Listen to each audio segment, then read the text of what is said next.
4, 3, 2, 1, sync. Sync. Hello, everybody, and welcome back. Hi. I'm Var. I'm Meso. I'm Jonathan. And I'm Prpl. And this is Brainstorm, episode 3.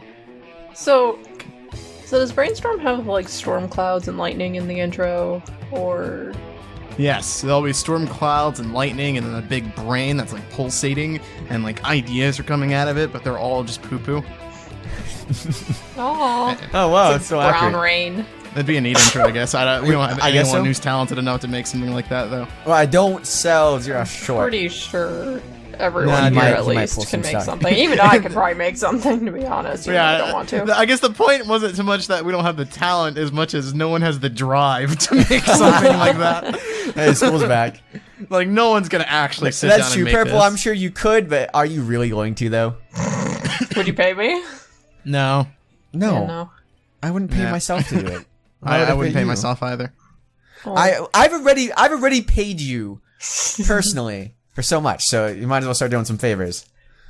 If people did actually want to watch the show, then I would recommend actually signing up for our Patreon at patreon.com/the TTV channel, where you can actually watch this show live as we record it, as some of the people here are currently listening right now. We're gonna have a new schedule that we're launching next week. We will have a new schedule. I'm excited for the new schedule, man. Like everything's going to be like I am pretty excited for it On the too. spot. It'll be a lot more streamlined.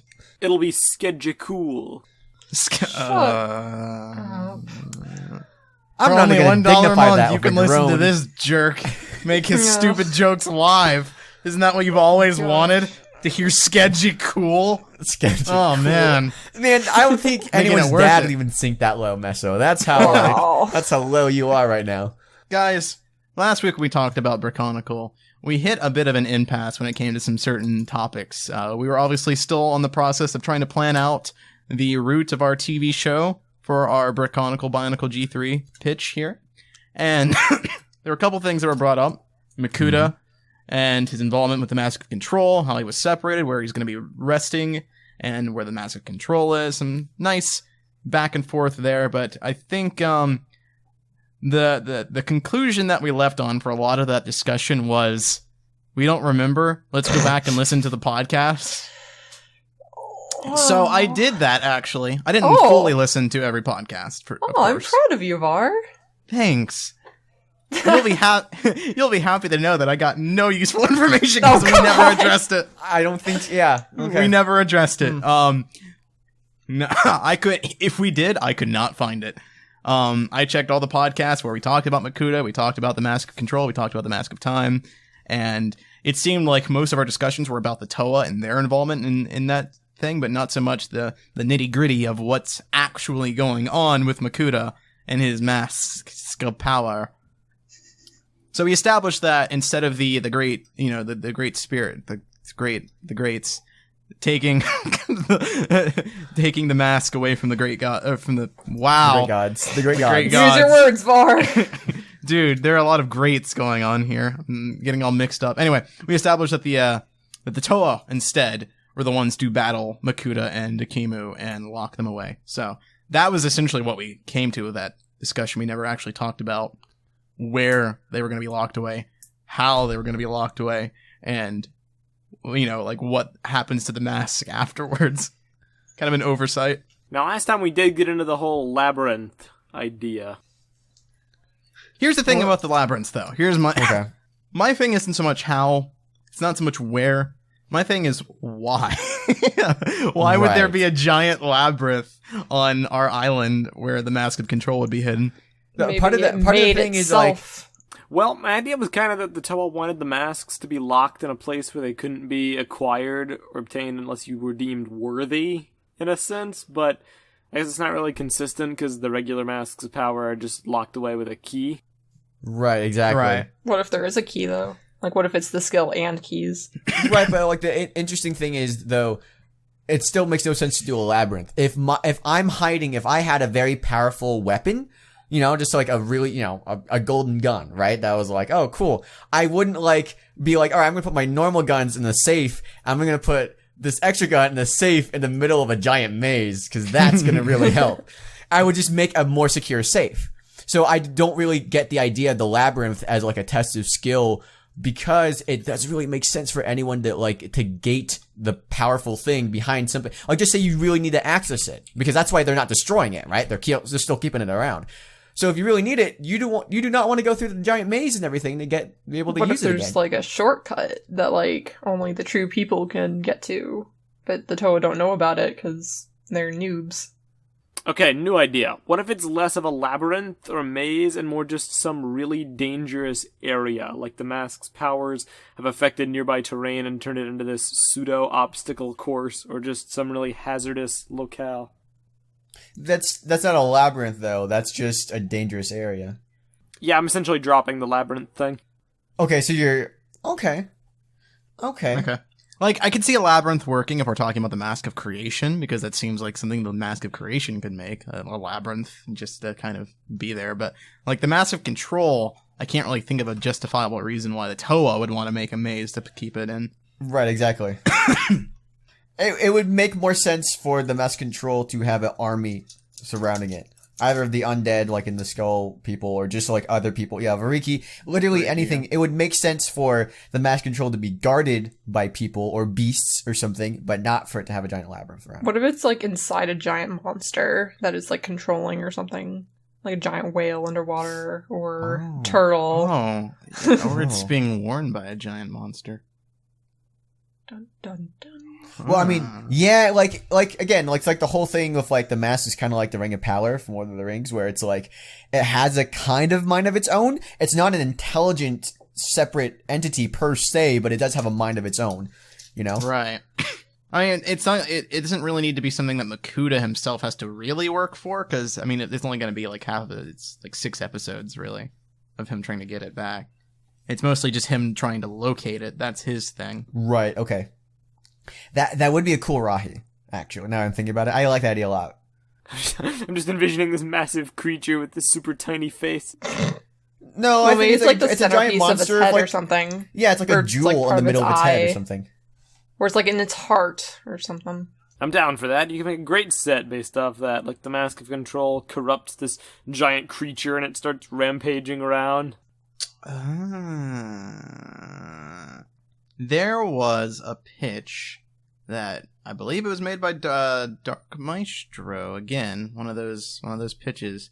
We talked about it before. You remember the Gali backstory? In that backstory, she fights against a creature that is threatening to destroy Neho. It would never be allowed. That would never be allowed in her waters. Yeah, that Akita would never allow in her waters, and they never beat the monster in that story. It's more of a it shows up, wrecks havoc, and they have to retreat kind of thing.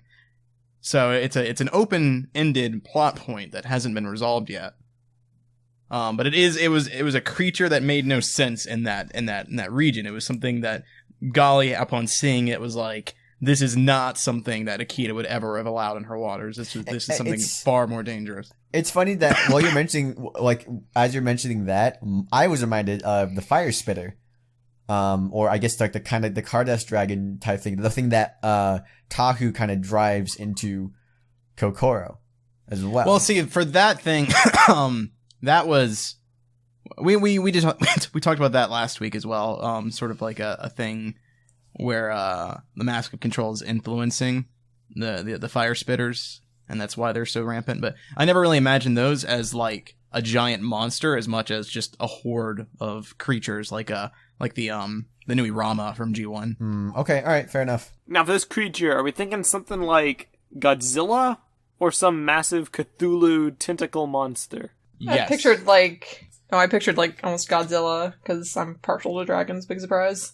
I think I think the tentacle monster thing is just a bit more interesting visually than just a giant lizard, because I feel like that's been done quite a lot, you know. What about like an eel or something? I don't know if an eel would make for a very visually interesting, you know, well, creature. It have like funky patterns on it or something, like bioluminescence. It's got to see. This has to be something that's large, is able to attack multiple things at once. Is very otherworldly looking. Is very non-natural looking, and also this could be made it into a set. What I'm wondering is the tentacles. Is it feasible to have tentacles in a set? That's the only thing that's holding me back right now. You can definitely do construction scale tentacles in that general size bracket, but I don't know about the viability for larger creatures with the aesthetic that I think we're imagining. Like, this is going to be a lot harder to do for a brick built thing. I can guarantee you that you can make tentacles in system. I'm sure. I don't mock with system enough to know per se, but I mean that can't be something that's that hard to produce. Yeah, it's not impossible. It's just it depends on how much like flexibility you want. Because like the smoother it is, the less flexible it may end up being. I just think I think the concept of it being kind of, I have to always forget how to say this word. Is it Eldritch Abomination? Is that what it? Eldritch, whatever. Eldritch. Yeah, I think it's Eldritch. Yeah, but like that whatever it is, tentacles or no, just having that kind of design where it definitely looks otherworldly, I feel was important to have. So I googled Lego system tentacles, and I found this thing that's this pseudo creature where it's kind of reaching above the water, but you don't actually see its body. Again, this thing only uses the Bionicle scale tentacle builds, but this does totally work. I mean, there you go. You've got a creature right there that's got tentacles. And I mean, I would think something a bit larger, a bit more grandiose, but like that's... And this model in particular could totally be translated to Brickonicle. Like, just envision this thing, but named Naho Boat Battle or something. Right. So I'm totally down for it. I think that's really cool. I like that a lot. This is actually kind of an area where ZC, you're in the audience right now listening in. That's an area where you might shine because his artwork definitely has a lot of large, crazy creatures in it. So I'm curious to see if you could come up with something here. I'd like to throw this out to the audience. Yeah, like, I mean, obviously concepts are cool, but if there's any art out there, if you have any idea, if you want to draw something, or even better, if you could mock something of LDD or something, that would be really awesome. Yeah, there's some. I think that'd be really cool. Yeah, it'd be a good idea to see. I feel like once I see something that I like, I'm more able to connect with it and be like just that, but like maybe this change and that change, but definitely along those lines. Yeah. I mean, I think from a story perspective, this makes a lot. I mean, that works. I think the Mask of Control latches onto a normal creature, and that creature sort of changes and morphs and becomes this giant, destructive, like monster thing. So. Oh, hey, Prpl. You made art. Yeah. Neato. Thank you. So here's my next question: how did the creature get the Mask of Control attached to it? It fell into the ocean, all Masculite I mean. style. I don't think you... yes, I mean, yeah, essentially, yes. I don't think you really need to come up with, like, a very convoluted reason for this, because you have... Animals are dumb. Like, you have actual animals that get stuck in, like, freaking 6-pack, like, plastic casings. Soda cases. Yeah, I was more wondering how the mask got on the ocean in the first place. Like, did the Toa throw it away? Or did they lock it up somewhere? No, they don't didn't. think so. I think the solution's pretty simple. I think you could just do something very akin to like what G2 did, where in the fight between Akimu and Makuta, he knocks the mask off of Makuta. There's an explosion, and the mask is just lost from that point onwards. ZC actually just posted an old picture, like fan art that he did of Variki versus Karzani.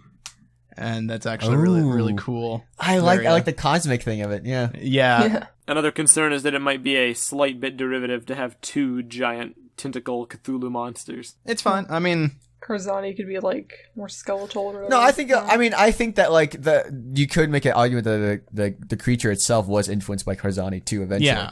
And that's why everything kind of gets back to him. Like you can kind of, because we talked before about how like Karzani could have made some of the actually, what if he just Okay, the problem with Karzani though is his mask power, really. Right. Because it's hard to justify a reason for that mask power. Like Makuta and Akimu, their mask powers are very obvious. They've got a purpose that serves their role as creators. But like Karzani's Mask of Alternate Futures, it's hard to figure out what purpose that would be. The mask is basically just an excuse to have him be crazy. Let's be honest. Yeah. Well, the Oh my god, what was I saying? The mask lets him see like alternate features, obviously, right? So what if he like just use that to help Ikimu and Makuta with like whatever they're building? Like this is a good idea. Yeah, or this won't be a good idea because such and such. Here's why I would say the mask power kind of puts itself in is that like Karzani gets once he starts having the mask, he tries to use it to see alternate features, and more they just get shown to him as opposed to like him actually controlling him. He can kind of like fine tune if he like concentrates hard enough. He can kind of like grasp on, you know how like if you've ever woken up from a dream that you really wanted to continue and you're trying to like go back into it and you're trying to like, you know, remember the thing, try to fall back asleep and kind of get that. So Karzani's able to tune into visions, and like kind of tune into stuff, but more and more it gets away from him. And so initially it was a thing, it was like, okay, you know, we're going to do all this stuff. Let's see if anything will go wrong. So Karzani's like, all right, let me see if this is going to go wrong, guys. Now the volcano's not going to blow up. I think as long as we do this, you know, we're fine, you know, and they're like, he kind of tries to go into the alternate dimension where it goes wrong initially. Then stuff starts getting fed into him. Then he starts losing control of that. And soon they all just come as visions to the point where he's not exactly sure which reality is the right one. I mean, that works. I guess I was just trying to think of a way to tie Karzani into the creature's appearance. But I can't really think of anything. I can't really, his appearance in total is sort of like hard to sort of. Yeah, I mean, like part of the thing is that, again, we're not wanting to make, there's a lot of pitches on the board concerning Karzani where I'm wanting to kind of like have an idea for Karzani and build him up well enough. And this is the kind of thing I'm hoping that will build to him, is that all these Cthulhu, like, you know, influencing things in the water is kind of drawn to Karzani. I feel like Karzani and water have always been a theme, you know, that's mixed because he was in the pit for so long and everything. So we could have that element kind of draw back into him. I think that's perfectly fine. The only thing that kind of goes into is how far are we going to talk about Karzani? How much are we going to plan about his eventual plan? I think that's definitely a season 2, season 3 problem to tackle. But right now, what we're deciding is this is ZC in the chat makes a good point in that the Lovecraftian creatures are often very beyond logic. So maybe we're just thinking about it too hard. Right. So I don't know. All right. Well, anyway, we can come back to that. But I think just the concept of having a very large, crazy creature who has the mask of control, and that is what we need to like fight against. I think that's really good, and I love the fact that that creature is introduced very early on, especially like in Golly's backstory, and that we come back to that. I think that's really cool. So essentially, the Toa just knock the masks off during battle. Yeah. Here's what can happen. Right. Initially. Oh, right. I had an idea. Okay. All right. I like that sound. Let's do it. Makuta and Ikimu are battling it out. The Toa have been summoned to take them down and to save the island. And in doing so, what if the Toa have to unite to defeat each brother, and they split off and form the Toa Kaidas? And you have Waruha battling against Makuta. You've got what's his face, Akame fighting against Ikimu, and it's almost like a one-on-one confrontation. And in that battle is when they're knocking off the mask, and then they combine all 6 elements to lock them away. So like knocking off the mask is like a disarmament kind of thing, right? So when the only thing I was thinking of beforehand, I'm just going to toss this old idea that we were talking about beforehand, was that the Kaida were going to just be fusions of 2 Toa instead of 3. That was something that we were talking about it was a good while ago. So I want to kind of bring that up again to you guys. What do you guys think about that concept and tying it into this? Do we need to limit it to only, like, is there only one version of the Kaida? Could you do multiple fusions? You could do multiple fusions. Hashtag Steven Universe. Well, I mean, part of the thing, yeah, Steven Universe was a bit of an inspiration in that front. But like, spoilers, I guess, fine, whatever. Can they combine 3 in Steven Universe, Prpl? Yeah. Oh, okay. Yeah, again. Yeah, they can. They did that pretty early on, didn't they? Yeah, I'm still pretty not early that on. far. Spoiler alert, there's tons of different fusions. Yeah. The highest one is like 6. You can fuse all kinds of things. Yep. Interesting. Okay. Yeah, they have a fusion dance and everything. I know why I'm asking. Like, I don't like this. The laws of Steven Universe don't apply here. We could say there's 3 if we wanted to. I was just wondering, like, in terms of the scope, is that still acceptable? And I mean, I like it because right now we already have a concept from a member on the boards whose name I'm forgetting, but he made a concept of like the Toa Nui or whatever, where like all 6 have fused into like the ultimate Kaida. I think that's an awesome idea that I'd love to build up to defeat Karzani, but I think you can use these fusions as a way to like visually convey how unified the Toa are, right? Right. So maybe the reason there are 3 is because those 3 Toa are more unified with each other. Right. And closer to each other. Right. So like Tahu, for instance, isn't going to fuse with Kopaka. He Right. could if they really worked towards that relationship and really built up their friendship, and that's something that can happen, later on, right? As character development, that's good because it visually shows character development, and it also like is a thing to, and like so the end gate of these 2 characters reconciling or doing anything with each other is not just that they develop as people, but also that they they have the possibility of fusing and becoming this character. Yes. Okay. All right.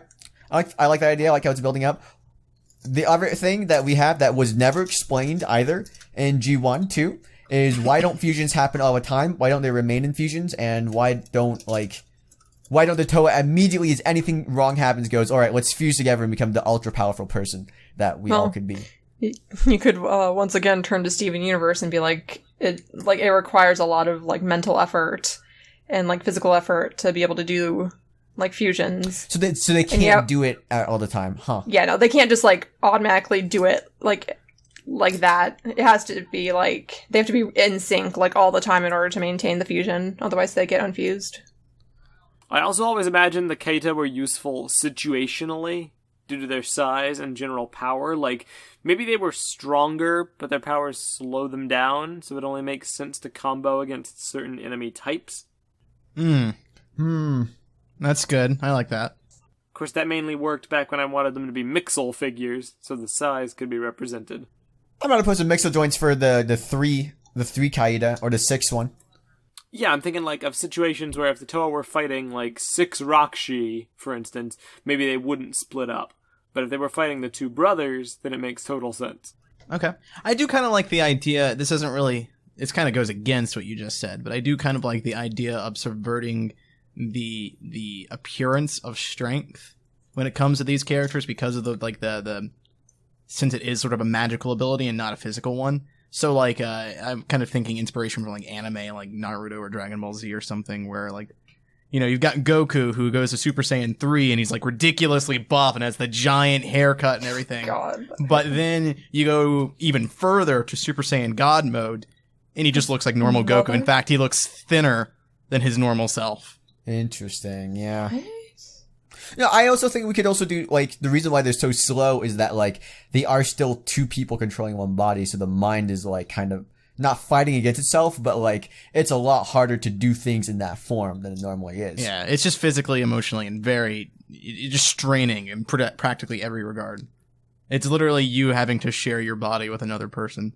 It's probably why it's so difficult to just, like, merge more and more people. Like, they could probably take on the gods easily if they became the Toa Nui and all formed that one 6-person being, but then that's literally 6 minds controlling a single body.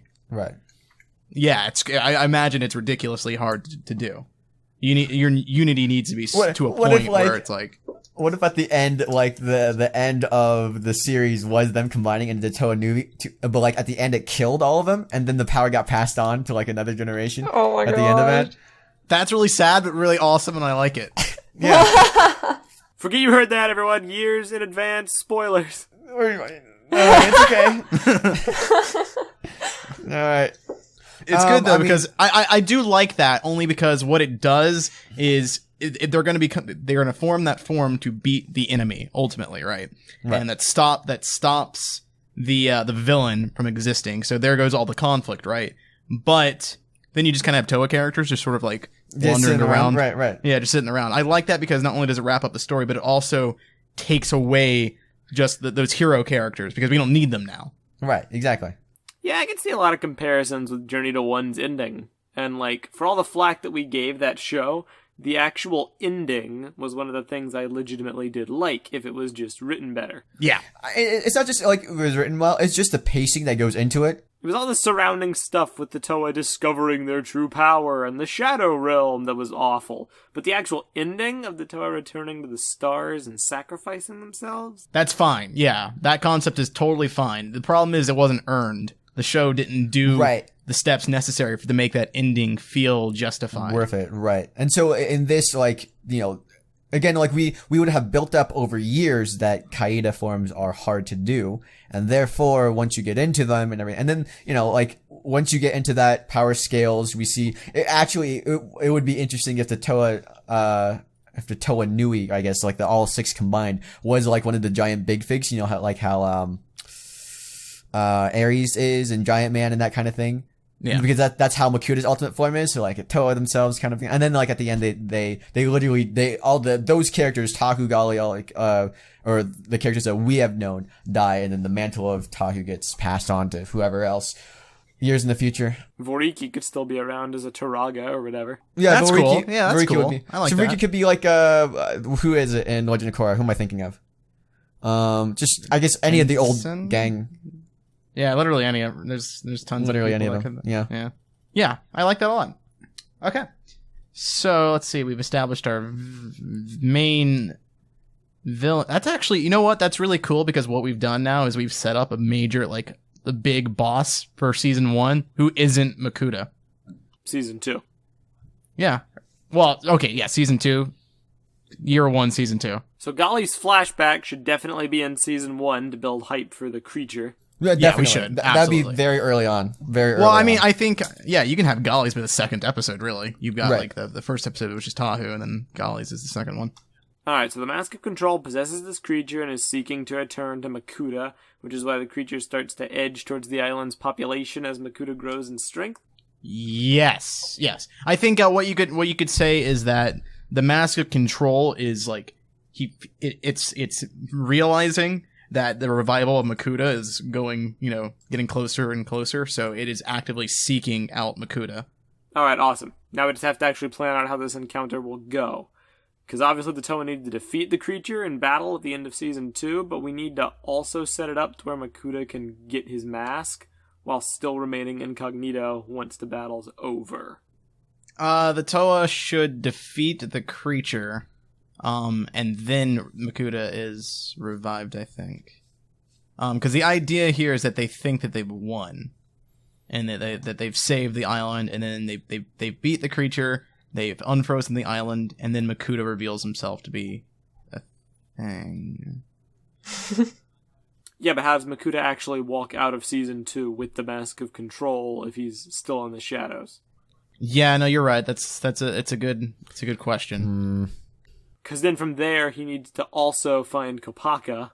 Maybe Kopaka tries to attack him or whatever, and there's a clash before he just commands him to stop, and he needs to do the whole mask vault hinting thing. Well, I mean, I never imagined there being a battle with Makuta and Kopaka or anything. I just imagined Makuta just, you know, arriving there at Kopaka, the location or whatever, and just whispering something into his ear and then leaving like that. And that's it. Yeah, it works. Makuta's like, stop. You will forget that this conversation ever took place. Right, Yeah, exactly. That's what's right. So now we just have to figure out how to get the mask off of the creature to a point where Makuta can take it and the Toa wouldn't take it. I mean, here's what could happen. Like, the same thing, we think about how, like, again, masks are ripped from the object that they're controlling, and that's a depowering thing, right? That's always been a thing in Bionicle, where, like, when your mask is kind of tied to your consciousness in a bit, you know? And so when their mask is ripped away, then you're kind of left in this kind of damaged or not unconscious state, but just a very out of it state. So if they remove, like, they could do a thing where they kind of dislodge the mask from the creature, and as they're doing it, you know, the mask flies off, and that's where things start to subdue, and Kopaka is sent to go get the mask as everything's going. And he just comes back later, and he's like, the mask is gone. One of the Rakshi must have found it or something. So the Toa actually recognize that it is a mask? Maybe not a mask, but like they could recognize that the thing is kind of being controlled, possibly. Interesting. Or they might not, and they just might try to defeat it, and part of defeating it is like just kind of hitting it so hard that the mask comes off. That works. It could double as a play feature for the set. It's true. Yeah. Gotta have that action feature. Okay. I mean, so I guess my question is still like, where do we want to place this scene, this confrontation with the creature? It's at the end of year one. At the end of year one. This should definitely be the final act. So during the last few episodes, there should be hype being built up for this encounter, like a 3-parter or whatever. Sure, I get it. So I would say episode 9 and 10 would be, you could do a 2-parter. I think a 3-parter might be a bit too much. But yeah, no, I think it ends, it's good. Like we build up to this boss that's been kind of, going around. Has a mass control. At the end of episode 10, the thing is defeated. They think that the Rakshi have been kind of all acting up. They might even draw the connection that, hey, the mask is kind of making everything go crazy. I wonder why that is. And maybe that the Rakshi had tried to use the mask to control stuff, not knowing at all anything about Makuta coming back. But Makuta would then, at the very end, almost like an after credit scene, he would corner Kopaka, he would say, stop, you'll fit this conversation, and then you'll do blank. And then at the very end of season, basically the after credit scene of season 2 is Kopaka opening the vault for the Mask of Power. And, right. Yeah, that's good. I like that a lot. Right. Hard cut. And then we open with season 3, year 2, and then Civil War happens for that. Civil War happens, yeah. Right. Okay. I like that we actually have sets kind of too. There's at least one set that we have at least out. One set for the final wave. That's good. What should we call it? I feel like we can think of a name. Trendcrom. Trendchrome! That's perfect! That's awesome! Dude. That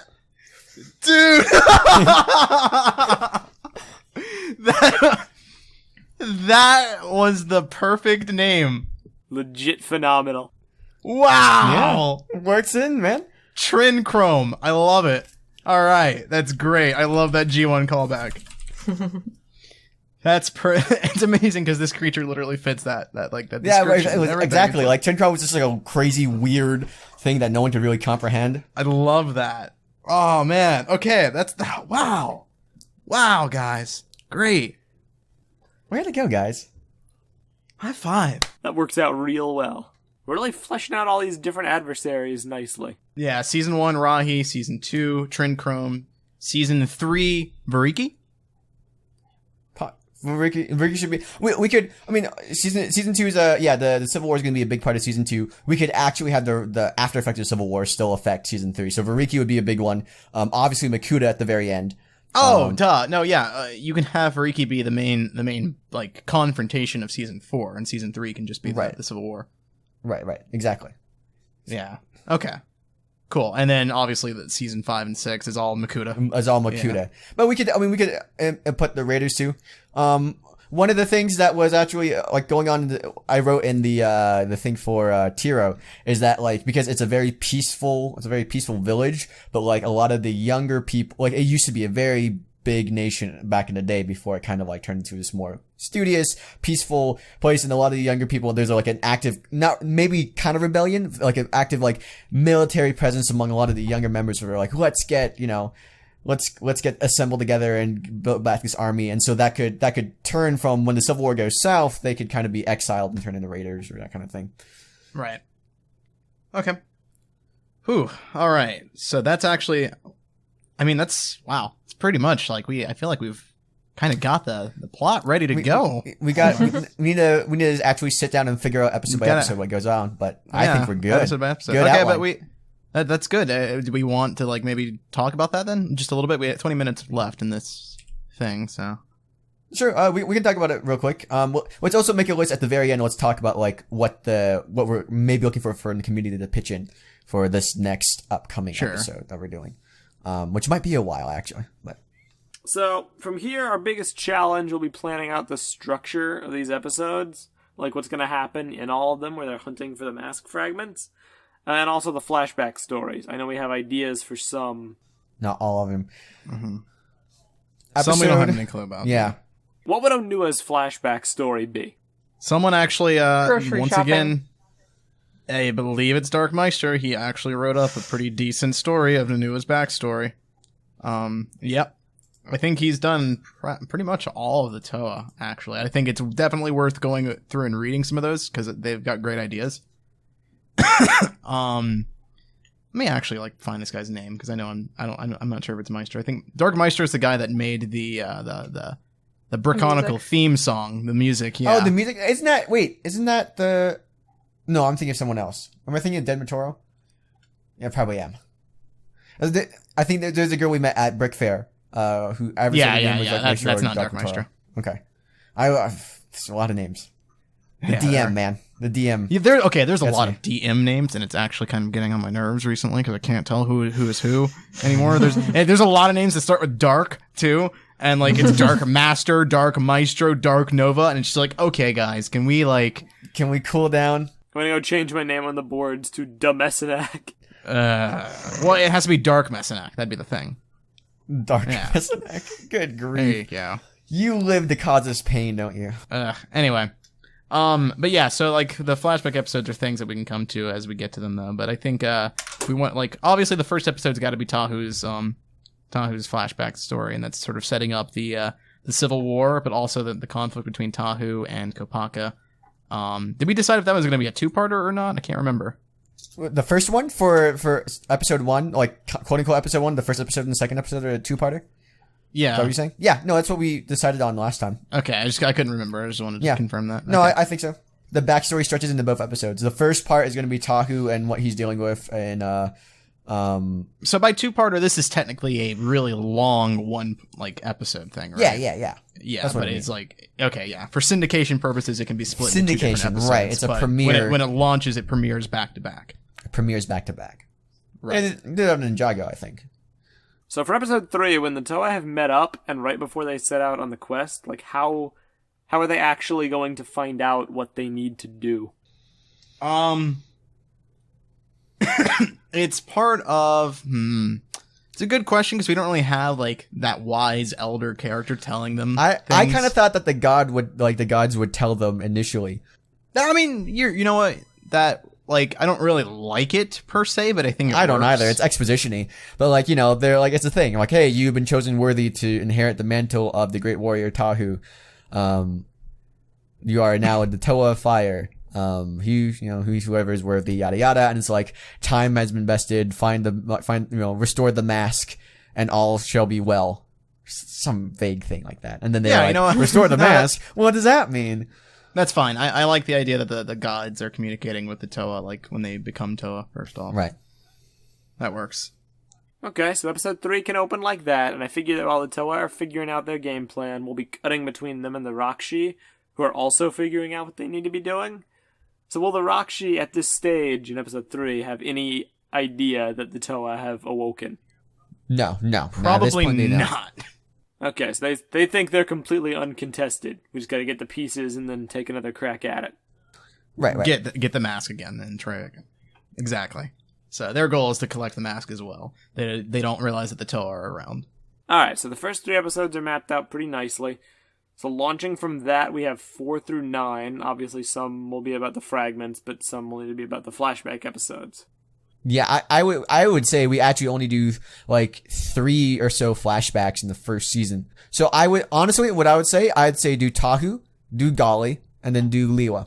Because Liwa is the only one that ties in directly with one of the Rakshi. Yeah, that's perfect. Right. So we would do Tahu's obviously would be the first kind of the two-parter in a sense, but it's not a flashback. Right. You know what? Gali should be last of the 3. Leo should be second because we're going to encounter the Rakshi. And I think the episode where we first encounter the Rakshi is going to be a solo Liwa episode where she's trying to get her piece of the mask.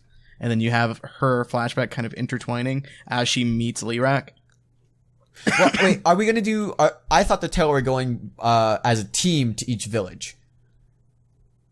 Are we sending we could do that, yeah. I just thought that would be better for them to interact. And plus, they're all together in the first place. We do need to build that character interaction. They don't know what they might encounter. We do. Yeah, we do need to build that in season 1. So the flashback parts would be by themselves, and that way you can get to know a singular character better. But then we would get how. So do you think the 4th episode should also be a flashback? Yes. I mean, episode 1, you've got... I mean, like... Yeah, episode 1's got flashback. Episode 2 is Tahu still flashback, intertwined with him, kind of journeying out to find the rest of the Toa. Episode 3 is the Toa kind of... It's plot, but it could be like the Toa sort of like interacting, discussing what they have to do, and like journeying out, having sort of like a thing. But then, episode 4, that'll be the Lewa flashback episode. That's when they first encounter a Rakshi in this instance. I would say that like they would have first encountered the Rakshi at the very end of episode 3. And then like episode 4 would be like Lewa like cutting back to her memories as with her as a child, and then perfect. What happens. Right. Exactly. That's good. All right. Then all right. So that's 4. We have 10 episodes. So 4, we've just been introduced to the Rakshi. Do we want to have any episode kind of focus, again, on the villains?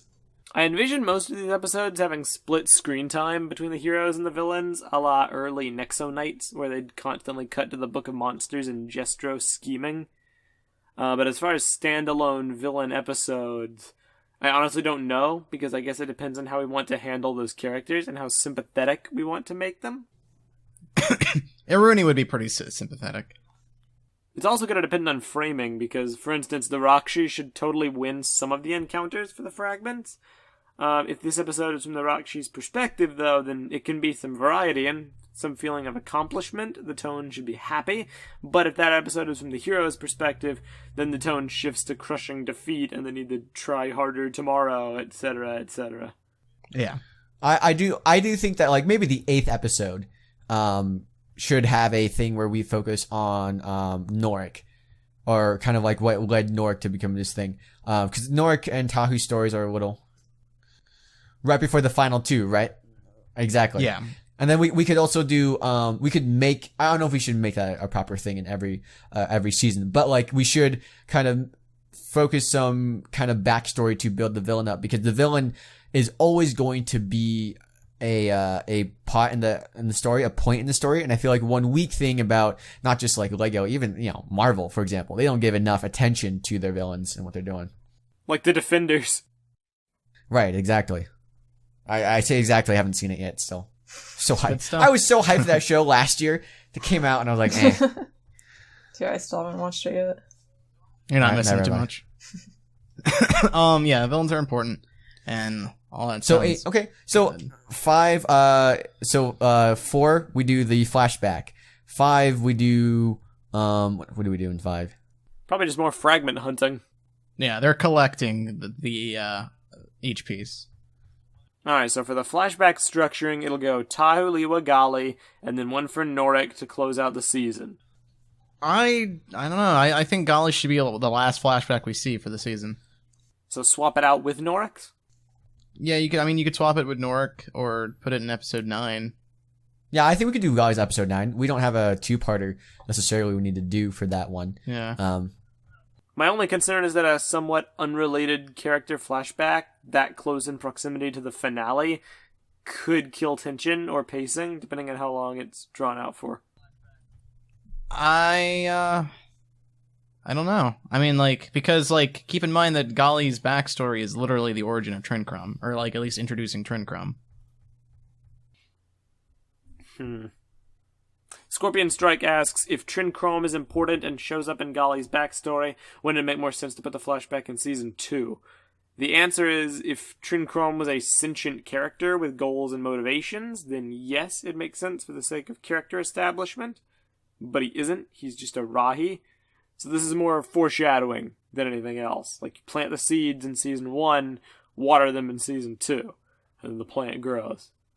It's all about how we want to do momentum for the finale, as to whether this would be good timing for that or not, though.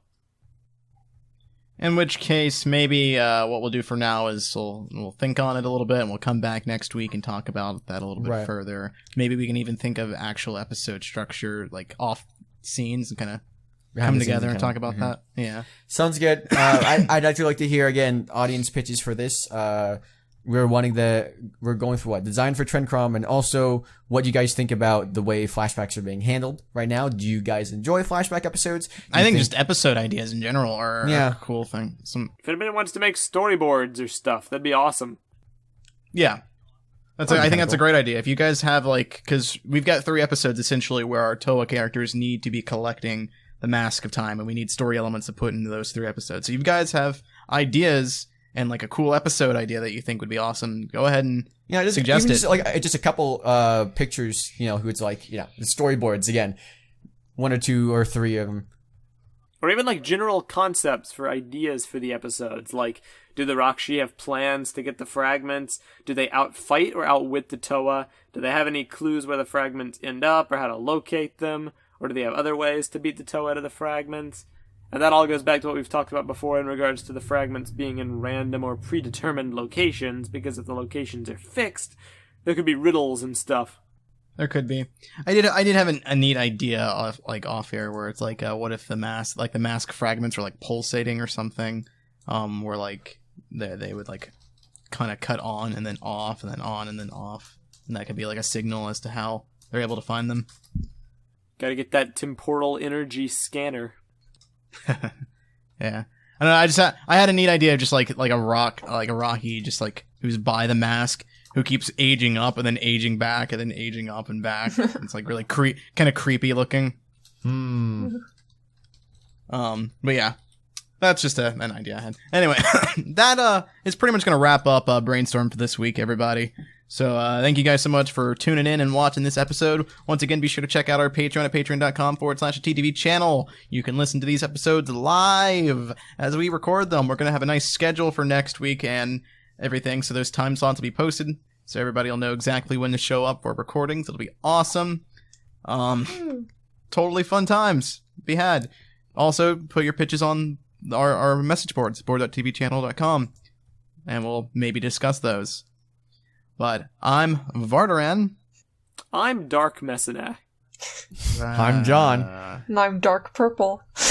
No, let's not do that. Let's don't. Oh, I just looked at the freaking sponsor chat. All the patrons have Dark in front of their names. They're like Dark Water, Dark Z, Dark Field Card. Good. All right, well, thanks again, guys. We'll see you next week. Bye-bye. Goodbye. Bye.